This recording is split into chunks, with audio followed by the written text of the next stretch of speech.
Sir আপনাকে শোনাই যে কিভাবে হাওয়ায় হাওয়ায় ভাসতে চলেছেন এখন মোহাম্মদ ইউনূস এবং তার কি বক্তব্য এক্ষেত্রে শুনুন, আগে শোনাই তারপরে আলোচনায় আসবো। ভারত আর চীন তারা দ্রুত গতিতে এগিয়ে যাবে। আমরা যেহেতু মাঝখানে আছি, আমাদেরকে ফেলে যেতে পারবে না। তাদের বাতাসে আমরা উঠতে থাকবো।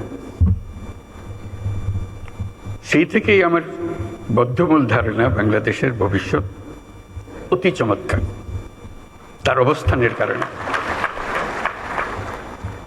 তখন দুই জায়ান্টের কথা বলেছিলাম, দুই মহাশক্তি। এখন আর দুই মহাশক্তির কথা বলি একই সঙ্গে, চার মহাশক্তি। আমাদের কি অপূর্ব সুযোগ! আমাদের সামনেই বিস্তীর্ণ মহাসাগর, আমাদের উপকূল ভূমি, সাগরের সঙ্গে আমাদের লাগোয়া উপকূল। এই একটা মস্ত বড় সুযোগ। পৃথিবীর দরজা আমাদের সামনে খোলা। আমরা দিন ব্যবহার করতে জানিনি। এখন যে মুহূর্তে এটার ব্যবহার শুরু করব, আমাদের অর্থনীতিকে লোহার দড়ি দিয়ে বেঁধে রাখলে ওর বাঁধে রাখতে পারবে না। স্যার কিছু বুঝলেন? উনি বলছেন যে একদিকে ভারত একদিকে চীন হাওয়ায় হাওয়ায় নাকি এগিয়ে যাবে, মানে উনি কি এখন এরোপ্লেন চালাবেন ভাবছেন? একদম একদম, বললাম না সুর কেমনে পাল্টায়, কেমনে এখন প্রশংসা শুরু হয়ে গেছে। অপার সম্ভাবনা উনি দেখতে পাচ্ছেন। আর এগে শুরুতে পাচ্ছিলেন যে একটা সংঘাত, একটা মুখের উপরে জবাব দিয়ে আসো।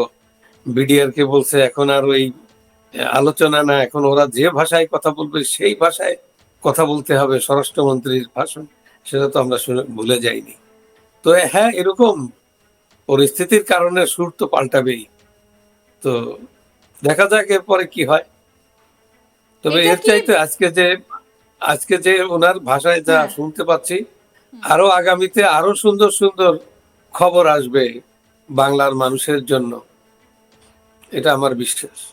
ঠিক কথা, কিন্তু এতদিন ধরে এই যে ভারত বিদ্বেষী কথা যে মুখে বলেছেন, সেই মুখে আজকে এই কথাগুলো বলতে ওনার কি একটুও বাধছে না? মানে উনি কি বলেছেন যে ভারত বিদ্বেষ চালিয়ে নিয়ে যাওয়ার জন্য তিনি বারবার যে কথাগুলো বলেছেন, উস্কানি দিয়েছেন সকলকে, সেটা কি আজকে বলতে একটুও বাধছে না?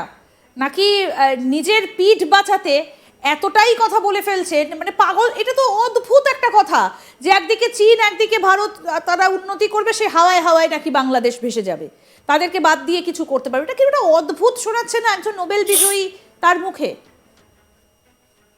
দেখুন, আমরা পৃথিবীতে অনেক রাষ্ট্রনায়ক দেখেছি। কোন রাষ্ট্রনায়ক তার এইভাবে এত সহজে মানে একেবারে ইউটার্ন করে না। আপনার আমার মনে আছে ভিপি সিং যখন প্রধানমন্ত্রী ভারতের, তখন উনি দলিতদের জন্য এবং পিছিয়ে পড়া মানুষের জন্য যে কত 30% না তার বেশি একটা কোটা করে দিয়েছিলেন। এজন্য কি ভারতে কিন্তু অনেক যারা মেধাবী, যারা নিজেদের যোগ্যতায় যারা চাকরি পেতে পারে, তারা কিন্তু গায়ে আগুন ধরিয়ে আত্মাহুতি দিয়েছে, মারা গেছে। কিন্তু ভিপি সিং কিন্তু তার সিদ্ধান্ত থেকে নড়েননি। ভিপি সিং এর আর রাজনীতি শেষ হয়ে গেল ওর পরে থেকে, ওই সিদ্ধান্তের পরে কিন্তু উনি কথা চেঞ্জ করেননি। উনি বলছেন যে অনগ্রসর মানুষকে আমি তুলে আনতে হবে, তার একটা বক্তব্য। সেখান থেকে সে তার ক্ষমতা চলে যাচ্ছে, তারপরে কিন্তু সে নড়েনি। এটা আমাদের সামনে উদাহরণ। আরো উদাহরণ, ভুরি ভুরি উদাহরণ আছে পৃথিবীতে, যারা এক পর্যায়ে যখন ওই পর্যায়ে চলে যায় রাষ্ট্রনায়ক, তারা কিন্তু তাদের মুখের কথা এটা অলমোস্ট বাইবেলের মতো হয়ে যায়। তারা যেটা বলে ওইটাকে স্টিক করে এবং ওইটাতে ওই ওই তার ওই নিজস্ব ওই বক্তব্যে সে অটল থাকে সবসময়। তো যাই হোক, doctor Mohammad Yunus Nobel laureate, তো উনি অনেক ফ্লেক্সিবল। তো যাই হোক, আমরা আশা করব যে বাংলাদেশের ঘাড়ের উপরে যে একটা জগদ্দল পাথর, একটা অভিশাপ নেমে এসেছিল, সেই অভিশাপ মুক্ত হবে বাংলাদেশের মানুষ খুব শীঘ্রই, এবং বাংলাদেশে আবার উন্নয়নের সুবাতাস বইতে থাকবে মানুষের আচ্ছা, জীবনে। কোথাও কি আপনার এই আবার কথাগুলো শুনতে শুনতে এরকম কি মনে হচ্ছে যে দিশা হারিয়ে ফেলেছেন মোহাম্মদ ইউনূস? তা তো বটেই। সেটা না হলে উনি প্রথম দিনের সুর, তারপরে দু এক মাস 3 মাস পর্যন্ত, রিসেন্টলি কি ধরেন 15 দিন আগের যে সুর, সেই সুর তো এখন আর নেই। তো যাই হোক, তো ওনার মনে হচ্ছে যে উনি সিচুয়েশনটা বুঝতে পারছে এবং সেই দিকে উনি নিজেকে স্কেপ করার জন্য উনি অনেক কিছুই স্কিপ করছে, আচ্ছা, নিজেকে স্কেপ করতে অনেক কিছুই স্কিপ করছে। তো তাহলে এই যে তাই আইএসআই করা এর উচিত। প্রথম সারির নেতাদের বাংলাদেশে আসা, ঢাকা ক্যান্টনমেন্টের ভেতর আইএসআই এর অফিস গড়ে তোলা, তাহলে মোহাম্মদ ইউনূস এবার কি ভাবছেন? তাদেরকে পাকতারি গোটাতে বলবেন? ইউনুস কিন্তু আমি বললাম যে সেকেন্ডের ভিতরে উনি ইউটার্ন করে বসেন।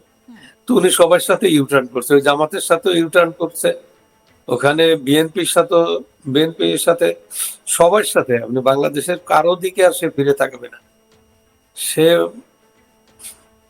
এটাই তার ক্যারেক্টারিস্টিক্স, এটাই আমরা বুঝতে পারি যে দীর্ঘদিন ধরে এটা ওই ধরুন যারা একেবারে ব্যক্তি স্বার্থ, একেবারে মানি মেকিং ছাড়া আর কোনো কিছু নাই, এদের কোনো আইডিওলজি নাই, কিন্তু এরা দেশটাকে এগিয়ে নিয়ে যাওয়া বা কোনো একটা, উনি মাথার ভিতরে শুধু আছে ব্যবসা, শুধু উনি কোনো কিছুতে স্টিক করেন না, তো করলো না, তো কখনোই করে না।